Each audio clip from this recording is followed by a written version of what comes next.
अस्सलाम वालेकुम। आपकी दुनिया के साथ मैं हूं शाहिद सदीक। हमने इससे पहले आज़म गार्डन में एक प्रोग्राम किया जिसमें इंसाफ ग्रुप के जो कैबिनेट है, जो उम्मीदवार हैं इलेक्शन के हवाले से, उनका हमने इंटरव्यू किया, उनका प्रोग्राम किया। उसमें उनका हमने एक तरफ़ा मौक़िफ़ लिया। लेकिन जो मौजूदा कैबिनेट है, जो इत्तेहाद ग्रुप की कैबिनेट है, जो इनके ओहदेदारान हैं, आज वो हमारे साथ मौजूद हैं।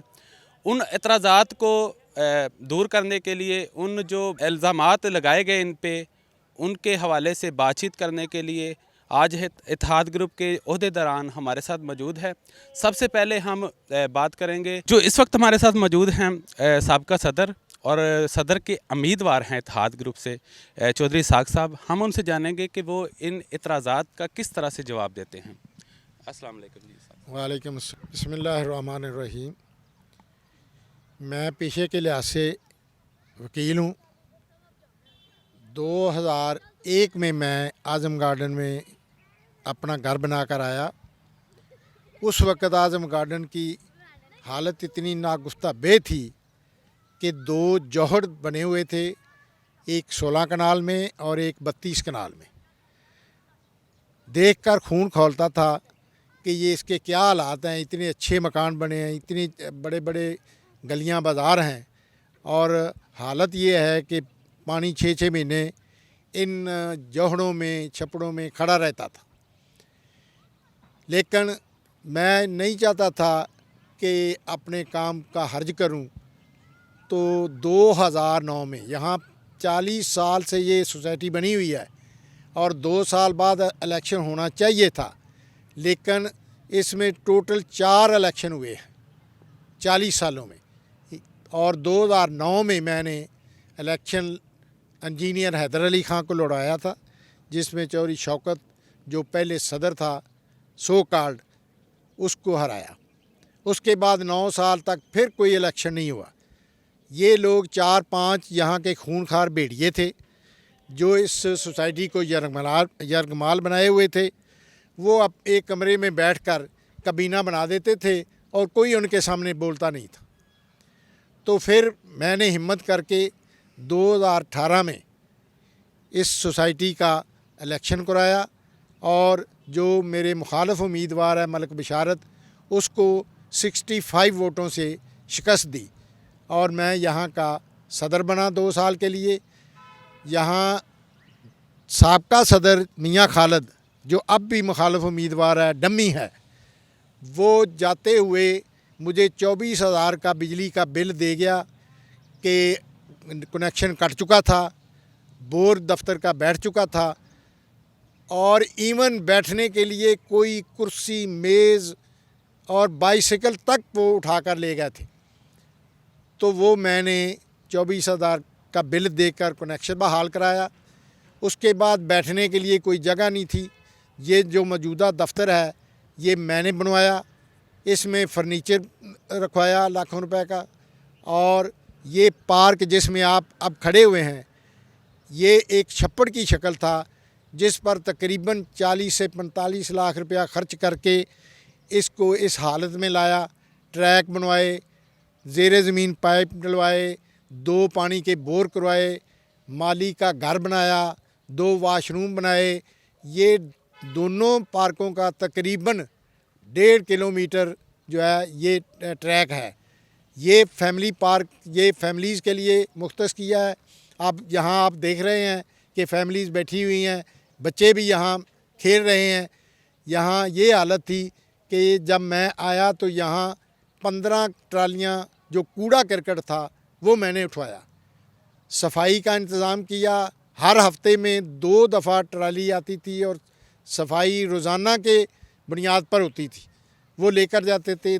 तकरीबन 300 के करीब मैंने स्ट्रीट लाइट लगवाई, सड़कों की मरम्मत कराई, और दूसरे पार्क में जो हसीब पार्क ब्लॉक का पार्क है, वो 32 कनाल का पार्क है जिसमें घास पौधे जैसे इसमें लगाए हैं, उसमें भी इसी तरह ट्रैक बनवाया, उसमें भी बोर करवाए, उसमें भी ज़ेरे ज़मीन पाइप डलवाए।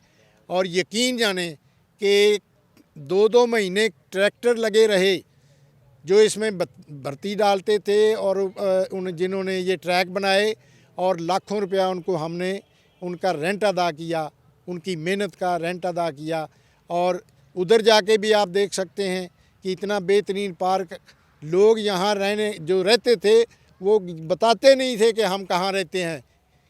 लोग कहते थे कि वो आप छप्पड़ किनारे रहते हैं, लोग इस तरह कहते थे, लोग बताते नहीं थे।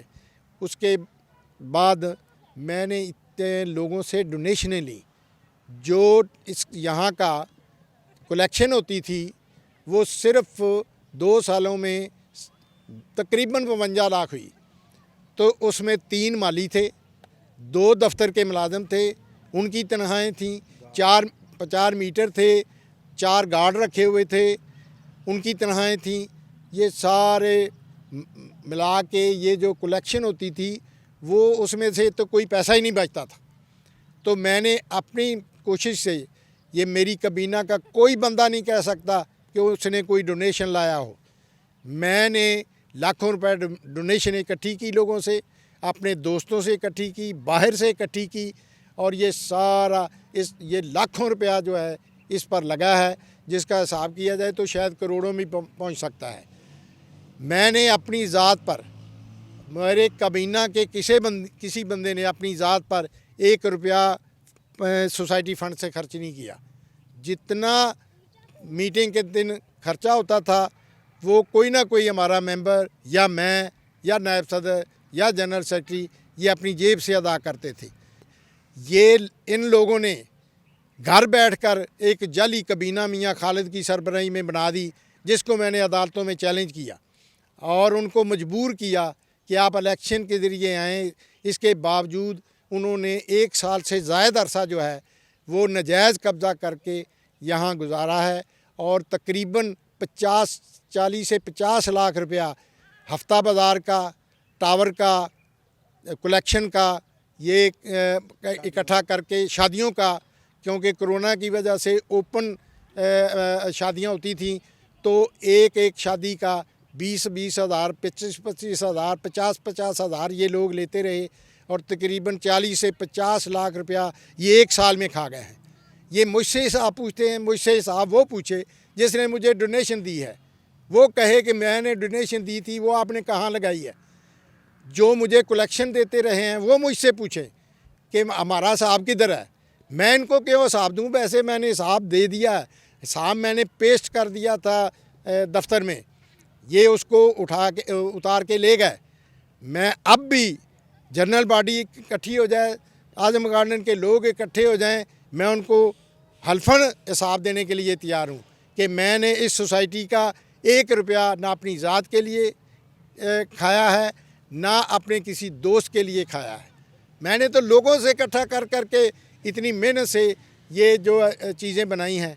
ये अब क्या कहते हैं, ये लोग गुंडे हैं, ये बदमाश हैं, ये कब्ज़ा माफिया हैं। ये कैनी साहब आ गए कि आपका हम मसालती कमेटी बनाकर इलेक्शन करा देते हैं। चूँकि मैं नेक नीयत था, साफ दिल था, मैंने इतबार किया, मैंने कहा जी ठीक है आप हमारे इलेक्शन करवा दें। जो वो कहते हैं ना जी इन्होंने 2 कमेटियां पहले तोड़ी, उनको इसलिए तोड़ा था कि हमारे आइन में है कि 2 महीने के अंदर अंदर इलेक्शन कराया जाए। उन्होंने जब 2 महीने इलेक्शन ना कराया तो मैंने उसको तोड़ दिया, अदम एतमाद कर दिया। फिर जो एक कमेटी बनाई उन्होंने फिर 3 महीने गुजार दिए, फिर उन्होंने इलेक्शन नहीं कराया, मैंने फिर उनको तोड़ा। और उसके बाद ये 5 महीने मौजूदा जो सो कार्ड है खुद साख्ता ये कमेटी, मसालती कमेटी मैंने ज़रूर बनाई थी। मसालती कमेटी ने एक ज़ाब्ता अखलाक और एक शेड्यूल जारी किया जो मैं आपको पेश करता हूँ, इसकी कापी। वो ज़ाब्ता अखलाक की उन्होंने डिफ़ाल्टर्स को भी वोट का हक़ दे दिया, जबकि चेयरमैन साहब ने कहा था कि डिफ़ाल्टर का कोई हक़ नहीं। वैसे भी आप समझते हैं कि कोई अदारा, कोई हुकूमत बगैर टैक्सेस के चल नहीं सकती। ये हमारी जो सोसाइटी है ना LDA की है ना कोऑपरेटिव है, ये वेलफेयर सोसाइटी है जो अपनी मदद आपके तहत काम करती है। ये अपनी मदद आपके तहत, मैंने जब मैं सदर हुआ तो मैंने मुस्तफा टाउन वालों से 2 कनाल ज़मीन कब्रिस्तान के लिए हासिल की, वो अब पुर हो चुकी है। वो उन्होंने हमें 30 जून को जवाब दे दिया था, इस 30 जून 21 को, कि अब आप यहाँ किसी की तदफीन नहीं कर सकते। उस वक़्त से हमारे लोग धक्के खा रहे हैं। मैंने कब्रिस्तान के लिए हाई अदालत आलिया में आज से 2.5 साल पहले रिट दायर की हुई है, ताकि हमारा रकबा जो है वो वागज़ार हो और यहाँ के लोग यहाँ अपनी तदफीन कर सकें। अब भी ये लोग जो हैं ये इन्होंने एक माली भगा दिया है, 2 मुलाजम भगा दिए हैं, उनको तनख्वाहें नहीं दी और ये सारा खुद हड़प कर गए हैं। रोज़ाना जो चेयरमैन साहब हैं मेरे मुखालिफ ग्रुप के साथ रोज़ाना मीटिंग करते हैं, रोज़ाना सोसाइटी के पैसों से गुलछले उड़ा रहे हैं और इनको कोई पूछने वाला नहीं। ये सिर्फ इसलिए खाइफ हैं कि आज़म गार्डन का कोई रहायशी इनको वोट देने के लिए तैयार नहीं, लेकिन वो शरीफ लोग जो हैं इनसे टक्कर नहीं लेते। वो इंशाअल्लाह अल्लाह की मेहरबानी से इस आज़म गार्डन के रहायशियों की मदद से मैं दोबारा अल्लाह की मेहरबानी से कामयाब होऊंगा और जहाँ से ये हमारा तरक्की का सफ़र रुका है वहाँ से फिर शुरू करेंगे। 1 साल इन्होंने ज़ाया कर दिया है। अब इंशाअल्लाह ये इलेक्शन से ये भागते हैं। इलेक्शन मैं कहता हूँ कि साफ़ शफाफ लिस्टें बनाओ। कैनी साहब ने 5 महीने तक क्यों नहीं लिस्टें बनाई? लिस्टों के लिए जवेद वड़ैच साहब की और सदीक आलू साहब की ड्यूटी लगी थी कि ये लिस्टें फ़ाइनल करें। जो यहाँ के रहायशी हैं उनकी लिस्ट बने, जो जिन्होंने 6 माह का चंदा दिया उनकी लिस्ट बने और साफ़ शफाफ इलेक्शन के लिए वोटर लिस्ट का होना ज़रूरी है। यहाँ ये मैं बात करता चलूँ कि 22/10 तक वोटर लिस्टें तैयार होनी थी, लेकिन वोटर लिस्टें तैयार नहीं की तो इलेक्शन शेड्यूल दे दिया कि 24 से 29 तक कागजात नामजदगी दाखिल होंगे। अब आप ही बताएं कि क्या लिस्टों के बगैर, वोटर लिस्ट के बगैर कागजात नामजदगी दाखिल हो सकते थे? इसके बावजूद हमने कागजात नामजदगी दाखिल कराए। मेरे साथ मेरा नायब सदर है मलिक शहाबुद्दीन यक्का एडवोकेट। इसका नाम उनकी पहली लिस्ट में मौजूद था। जब उन्होंने जाली और बोगस दूसरी वोटर लिस्ट बनाई है तो उसमें से इसका नाम ही गायब कर दिया है। उनके पैनल में, मलिक बिशारत के पैनल में 3 उनके कैंडिडेट हैं। मेयर सफदर जो जनरल सेक्रेटरी है और एक नायब सदर है और एक जॉइंट सेक्रेटरी है। वो तीनों डिफ़ाल्टर हैं। ये हमारे ज़ाब्ता में था कि जो 3 साल से मुतवातर दे रहा है ड्यूज़ वो उम्मीदवार बन सकता है। तो मैंने जब पड़ताल हुई 31/10/21 को तो मैंने तहरीरी एतराज़ात दाखिल किए कि ये दोनों पैनल जो हैं ये नाअहल हैं, ये इलेक्शन लड़ ही नहीं सकते।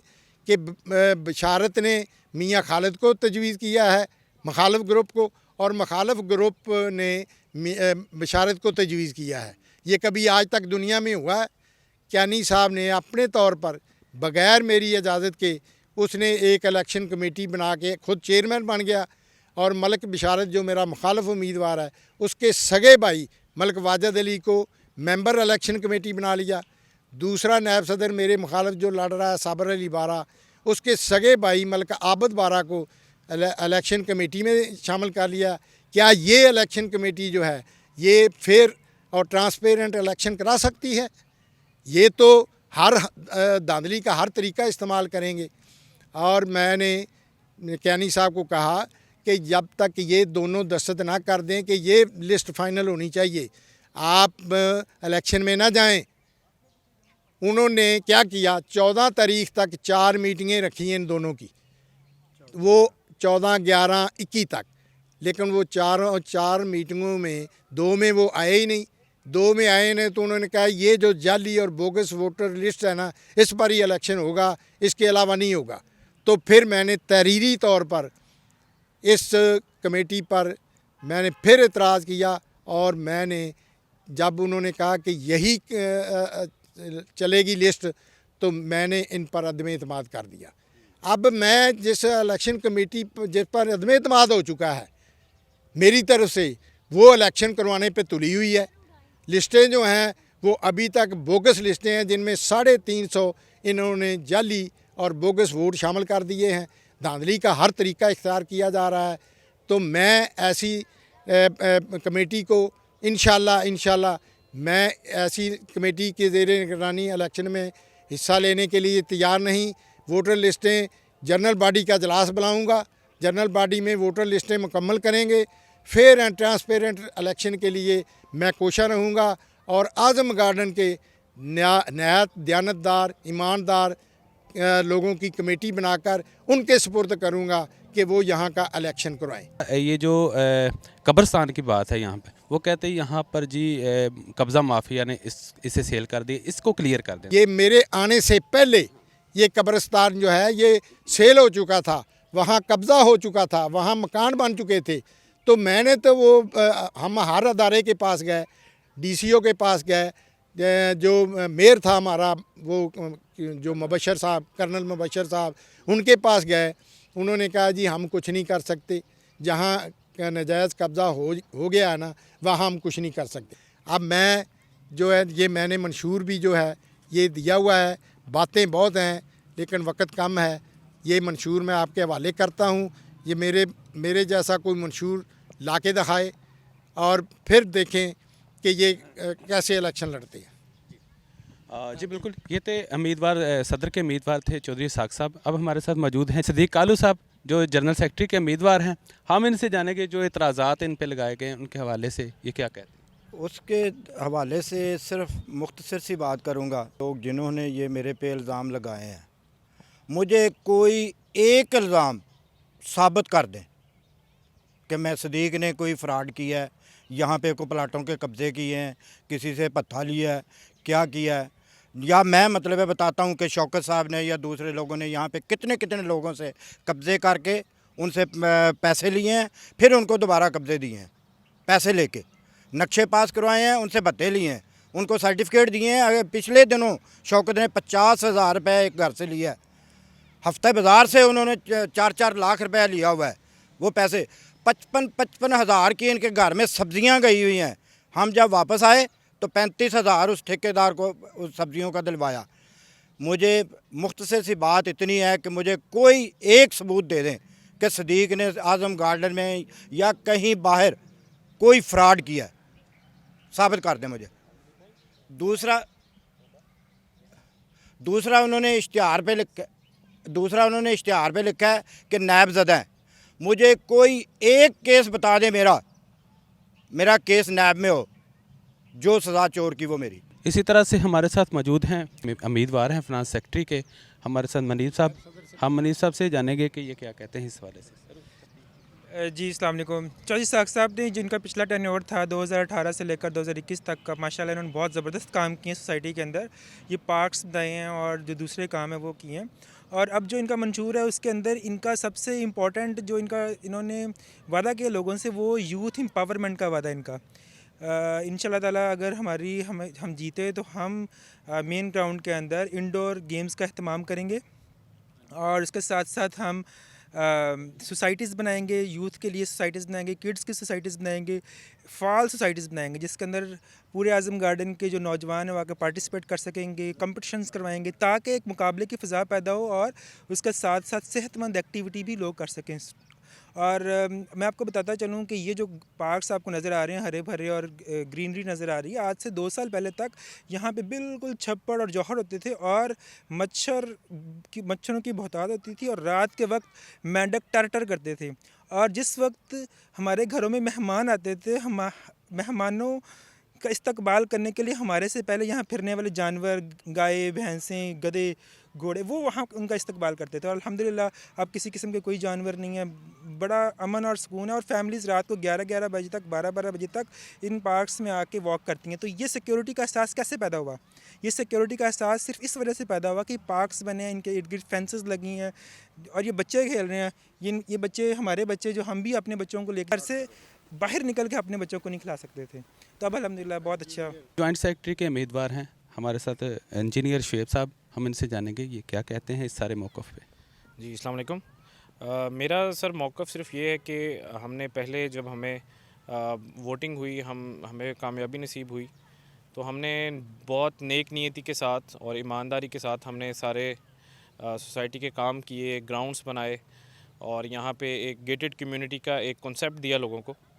तो मैं चूँकि ख़ुद भी स्पोर्ट्स में इन्वॉल्व हूँ, तो मैं चाहता हूँ कि आज़म गार्डन में एक हेल्दी एटमॉस्फेयर बने जहाँ पे बच्चे और बड़े बेखौफ व ख़तर होके ग्राउंड्स में आएँ और यहाँ पे एक कम्युनिटी का कॉन्सेप्ट जो है वो परवान चढ़े।